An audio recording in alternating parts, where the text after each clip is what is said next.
After studying this module, you shall be able to know the historical development of entrepreneurship, learn the characteristics of entrepreneurs, differentiate between entrepreneurs, small business owners, managers and capitalists, identify the various entrepreneurial functions, identify the different modes of becoming an entrepreneur, identify the various strategies that entrepreneur can use for new industry development. Now let's talk about the introduction part.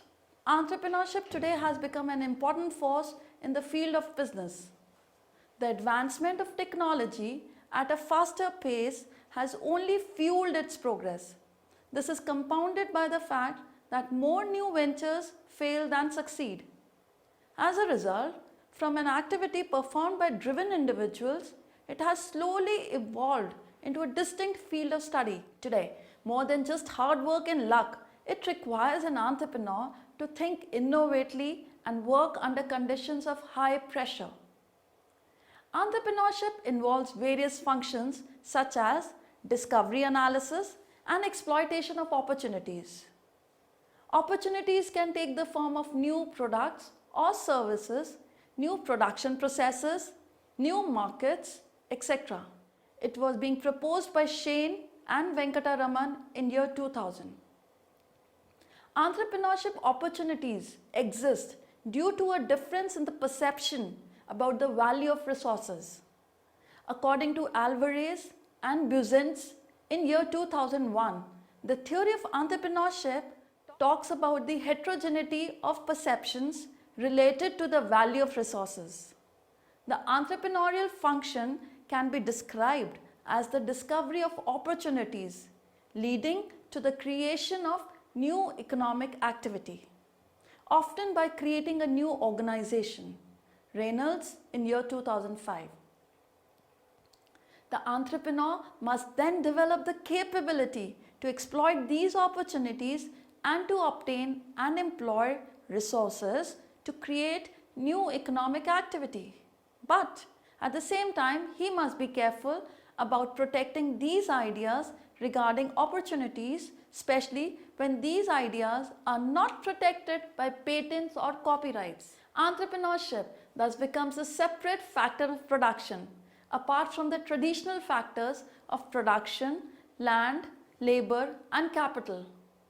It involves remuneration through income for the entrepreneur, especially considering the fact that there is a shortage of people with entrepreneurship skills. Entrepreneurship is also described as a function. This refers to the discovery and exploitation of opportunities or the creation of enterprise. Entrepreneurship is also seen from the point of view of entrepreneurship behavior. That is a combination of innovation, risk-taking and proactiveness, given by Miller in 1983. This combines the Schumpeter's theory of innovation, 1934-1942, the risk-taking behavior leading to uncertainty as suggested by Knight in year 1921, and the entrepreneur with the drive to create a new opportunity. Entrepreneurship is also a business process that involves the identification and analysis of opportunities, the decision to exploit them on your own or to sell them, developing the strategies and organizing the new business, given by Eckhart and Shane in year 2003. Entrepreneurship is a process by which individuals, either on their own or within organizations, pursue opportunities. This was given by Stevenson and Zarillo in year 1990. Well kids, there are three basic points of view for looking at entrepreneurial activity. The first looks at it from the point of view of the individual. Thus, entrepreneurial activity is a human attribute that involves facing uncertainty. This was given by Keelstorm and Laffont in 1979. Facing risks and the need for achievement. It was given by Mack, Cleland in 1961. These are the traits that distinguish entrepreneurs from others. The second point of view looks at the economic, environmental factors that motivate and lead to the entrepreneurial activity. Well, the examples of these factors include size of markets, technological change. Well, this was given by Tushman and Anderson in 1986. Structure of the market, which can be normative or demographic, given by Aikes and Odresh in 1990, and the industrial dynamics. Well, the third view is linked to the functioning of the institutions, culture and societal values. These 3 points of view are not exclusive. However, since entrepreneurial activity is a human activity that occurs not just due to any one of the above factors. Entrepreneurs can be referred in two ways. They could be individual entrepreneurs or independent businessmen. They can also be corporate entrepreneur or businessmen who are a part of top management. The function associated with the latter is often referred to as corporate entrepreneurship.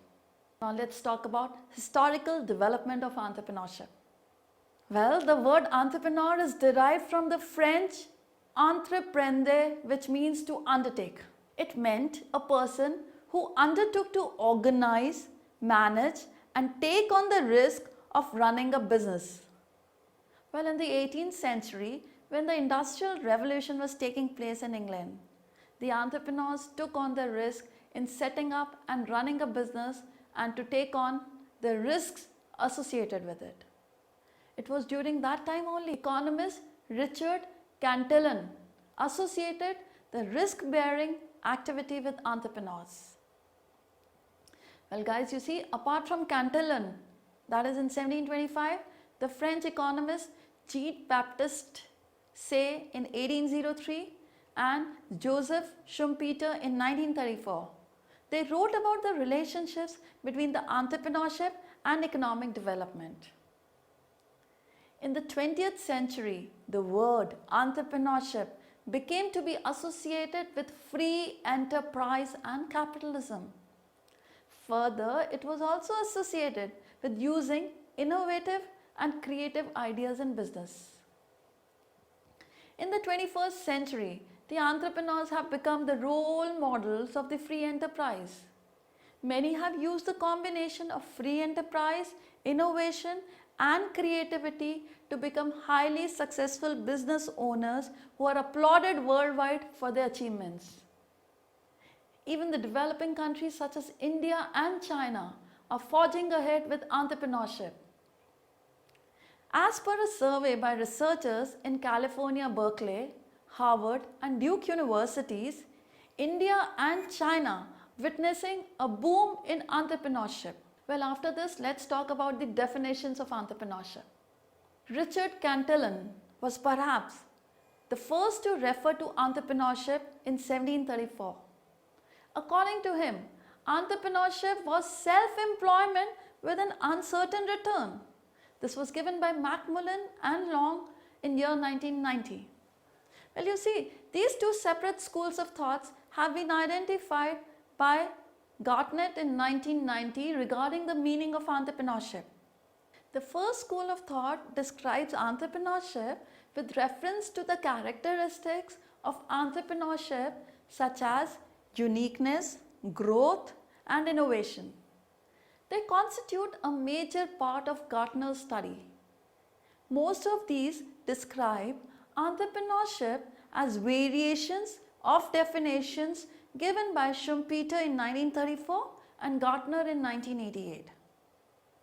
Well, the other school of thought describes entrepreneurship with reference to the outcomes of entrepreneurship, for example, the creation of value.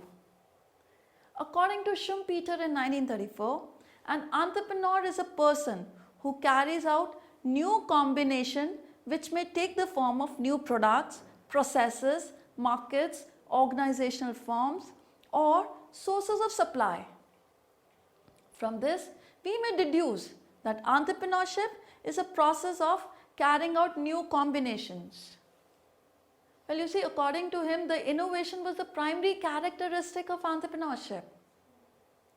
On the other hand, Gartner states that the entrepreneurship is the creation of the organizations. Gartner has thought not specified this as a definition but as an attempt to change the viewpoint of entrepreneurship, who the entrepreneur is to what the entrepreneur does. A large number of researchers such as Bygrave in 1993, Learned in 1992, Gartner, Bird and Starr in 1991 have used this definition, including Gartner himself. Well, a careful study of these definitions reveal some insights.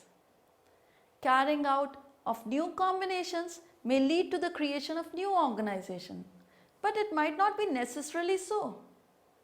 Similarly, creation of a new organization may be due to a new combination, yet again it is not necessary. Now let's talk about the characteristics of entrepreneurs. Various normative and descriptive studies have explained a number of characteristics of entrepreneurs. Some of the characteristics of entrepreneurs listed by various authors. The first one is risk bearing. It was given by Mill in 1848. Second is innovation or initiative, given by Schumpeter in 1934. Well, the third refers to desire for responsibility, given by Sutton in 1954. Risk-taking, need for achievement seems to be the fourth characteristic, given by McClelland in 1961. The next one is drive, mental, human relations, communication ability and technical knowledge, given by Pickle in 1964. Well, the next one says about the need for power, given by Winter in 1973. The internal locus of control, given by Borland in 1974. Need for achievement, given by Lyles 1974.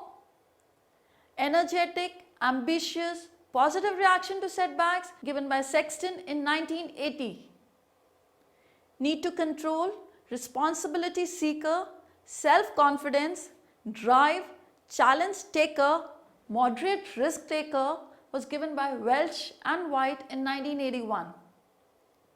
Last but not the least, the growth-oriented, independence-oriented and craftsman-oriented, given by Dunkelberg and Cooper in year 1982. Now let's switch over to the importance of entrepreneurship. Entrepreneurship is an important aspect of economic development. It exhibits its importance in many ways. Firstly, it helps in identifying, analyzing and exploiting business opportunities. Secondly, it creates new firms and renews existing ones by making them more dynamic.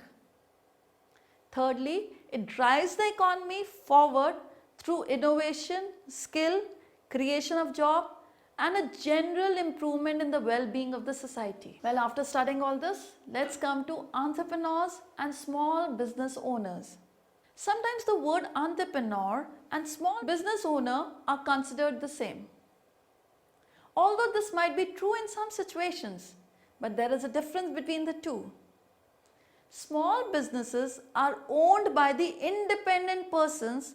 They are not dominant in their fields and do not engage in innovative practices. They generally remain small businesses and operate as a stable and less aggressive entity.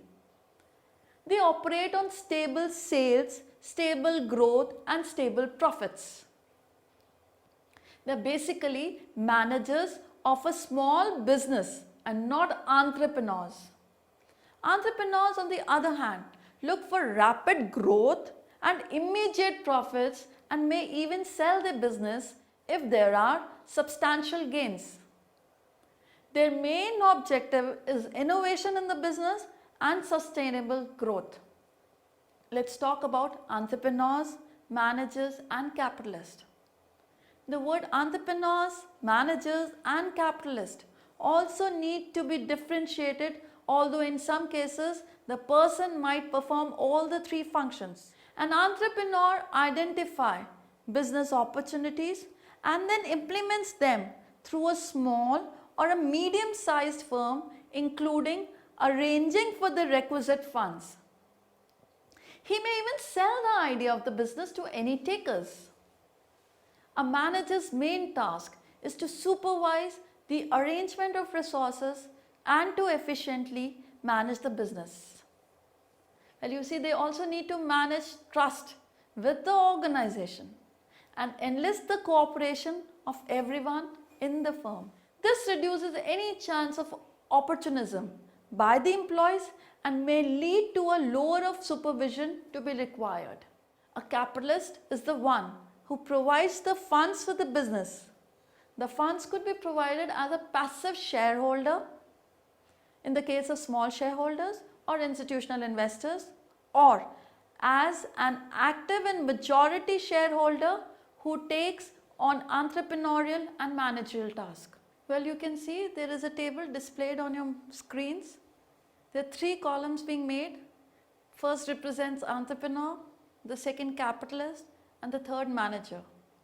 And then under these columns we are talking about the characteristics and the behavior of respective entities. Let's jump to entrepreneurial functions.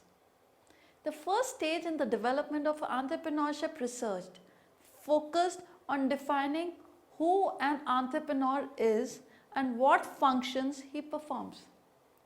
The stage starts with Cantillon moves from 1775 till the end of the 19th century. Apart from Cantillon, some other economists who spoke on the subject are Say, von Thunen, Mill, Herman, von Mangold, Clark and Marshall. Adam Smith and David Ricardo are not mentioned since they basically wrote about the capitalist and not the entrepreneur. Based on the works of the above economists, Herbert and Link have concluded, firstly they stated, assuming the risk associated with uncertainty, next supplying financial capital, third innovation, decision making, industrial leadership, managing or superintending, organizing or coordinating economic resources, employing factors of production, contracting, arbitrating, allocating resources to alternative resources, and last, proprietor of a firm. Now let's talk about modes of becoming an entrepreneur. Apart from creating new firms, there are some alternative means of becoming an entrepreneur. These are, firstly, franchising. It is a combination of an independent entrepreneur and a company and operates on the agency theory. A franchise is any system where the owner of a trademark or copyright licenses others to use them in selling goods or services. The person who purchases the license is called a franchisee and the person who sells it is called a franchisor. Though a franchisee is economically dependent on the business of the franchisor, he is usually legally independent. As a result, he can be independent and yet utilize the experience and the advertising of the franchisor. The franchisor, on the other hand, also benefits because it is more economical than employing a large number of staff and operating the businesses in locations that are far from the head office. Second, management buyouts and buy-ins. It refers to the purchase of an existing company. If the purchase is by the internal management, it is referred to as a management buyout. And if the purchase is by an external management, it is called a buy-in. A large number of buyouts in Europe have been made possible through venture capitalists. Next is inheritance of an existing family firm. Inheriting the family business is also one way of becoming an entrepreneur. Now let's start about strategies for entrepreneurs for new industry development. Entrepreneurs are faced with many difficulties, apart from the ones faced by any new venture. Lack of legitimacy or knowledge is one important difficulty. You know why this happens? Because the entrepreneur and the stakeholders may not understand the nature of a new firm. Further, they may not yet be viewed as conforming to the existing institutional rules. Legitimacy can take two forms: cognitive legitimacy and socio-political legitimacy. Cognitive legitimacy, it means the dissemination of information and knowledge about a new venture. It can be measured by the level of public knowledge about a new firm.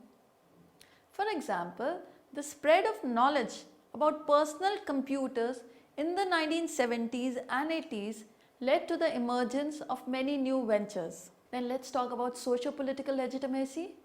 It means the acceptance accorded to the new firm by the main stakeholders such as general public, key opinion leaders or the government officials. Well, it can be measured by assessing the public acceptance of an industry, government subsidies for the industry or the fame enjoyed by the entrepreneurs. For example, in the US, the Wagner Act 1935 gave legitimacy to the unions as the law gave them special status. Apart from the legitimacy factors, entrepreneurs need to look at the level of analysis based on which strategies can be devised. These levels are with reference to 4 levels of social context. First is organizational, second intra-industry, third inter-industry, and last but not the least institutional. Entrepreneurs thus need to build trust and legitimacy over these 4 levels, as which is summarized in table. Table 2 talks about the entrepreneurial strategies for new industrial development. Well, you can see it on your screen. There are 2 sets of observations. First is level of analysis and the second is type of legitimacy. The types of legitimacy, as we have talked earlier, is being differentiated into cognitive and socio-political. And the 4 factors which come under the level of analysis are organizational, intra-industry, inter-industry and institutional. Next, let's talk about the organizational strategies. Here we are firstly talking about cognitive legitimacy. If objective standards are not available, the framing of an issue instead of the actual content becomes crucial in developing cognitive legitimacy. These are important because of their psychological impact and because they constitute motivating symbols. Fayol, Harris and House in 1992, they wrote about the importance of symbolic communication by charismatic leaders. They appeal to a common bond with followers. For example, they use words such as we and us instead of I and you. They also frame issues in an abstract manner, leading to a degree of ambiguity around the innovative ideas. Socio-political legitimacy talks about the entrepreneurs who need to disguise the innovative and different nature of their firm while maintaining that they are different from the others and also have a competitive advantage. Thus, founders should communicate internally consistent stories regarding their new venture to gain socio-political legitimacy. Third, intra-industry strategies. Here we are again talking about cognitive legitimacy. The lack of agreement over a dominant design creates confusion about the standards to be followed. Agreement over a set of common standards and following early founders tend to spread knowledge of new activities and contribute to a dominant design. The spread of knowledge reduces the disbanding rates of a new venture. Thus, entrepreneurs need to make an effort to ensure convergence around a dominant design. Under socio-political legitimacy, if there are industries that have immutable innovations, they need to move towards a collective effort. However, 2 factors can hinder collective action. One is that fierce competition over design and standards may prevent any one firm to become dominant and initiate collective action. Second, conflict among various subgroups of competing designs may cause confusion in the minds of the various stakeholders. Well, here we can give an example of an American university in Japan. The closing of many of their branches and other problems eroded the reputation of these universities. In order to counter this, in 1991, 20 of the strongest programs founded an association to set up standards. This eventually improved their image and secured government interest in sponsoring their activities. Thus, entrepreneurs need to move towards taking collective action. Inter-industry strategies. Under cognitive legitimacy, they are talking that in case any industry feels threatened by a new venture, try to undermine it. For example, by spreading inaccurate information or rumors. For example, in the US, the traditional computer selling stores tried to argue that the newly set up mail and phone order computer stores did not provide after sales service and hence they were not a good option. Therefore, an entrepreneur needs to build up a competent image of the new industry as a whole. Inter-firm linkages such as trade associations can also help a new firm to promote cognitive legitimacy. Socio-political legitimacy. The existing industry may also oppose the new firm through legal and regulatory barriers which might change the terms on which resources are available to the new firms. On the other hand, if cognitive legitimacy is achieved, this negative impact may be reduced. Otherwise, a trade association or industry council may be required to intervene in the matter. You see, for an example, Stable in 1989, in a study of 3 forms of cooperatives in Atlantic Canada, found that with an increase in the number of some forms of cooperatives, the founding rates of other types were increased. Thus, an entrepreneur needs to negotiate and compromise with other industries to create socio-political legitimacy. Now comes the institutional strategies. Under cognitive legitimacy, an institutionalized spread of knowledge about their activities tend to create immense benefits for the established industries. Competencies and information about the competencies required by various firms is increased through educational institutes. In the US, partnerships with technical and community colleges are created by new firms. Thus, if entrepreneurs can create links with educational curricula, it will help to create cognitive legitimacy. Socio-political legitimacy. An absence of institutional support can also harm the socio-political legitimacy of a new firm. To counter this, new firms can use lobbying and also can form citizen groups to support their activities. They must therefore form alliances and seek support from government agencies. For example, in Japan, Ministry of International Trade and Industry supported inter-firm cooperation through industry and trade communities. Thus, new firms need to adopt various strategies to face the unique challenges that they face at the organizational, intra-industry, inter-industry and institutional levels. At the end, let's summarize.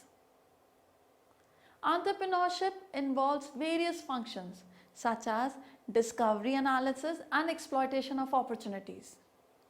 In the 18th century, when the Industrial Revolution was taking place in England, the entrepreneurs took on the risk in setting up and running a business and to take on the risks associated with it. Gradually, the word entrepreneurship was also associated with using innovative and creative ideas in business. Reaction to setbacks, desire for responsibility, self-confidence, independence oriented are some of the characteristics of entrepreneurs. An entrepreneur identifies business opportunities and then implements them through a small or medium-sized firm. A small business owner operates the business as a stable and less aggressive entity. A manager's main task is to supervise the arrangement of resources and to effectively manage the business. A capitalist is the one who provides the funds for the business. One can become an entrepreneur by creating a new firm or by other means such as franchising, management buyouts, buy-ins, inheritance of an existing family firm. Lack of legitimacy or knowledge is one important difficulty faced by the entrepreneurs. Legitimacy can take two forms: cognitive legitimacy and socio-political legitimacy. Entrepreneurs need to resolve these issues through appropriate strategy.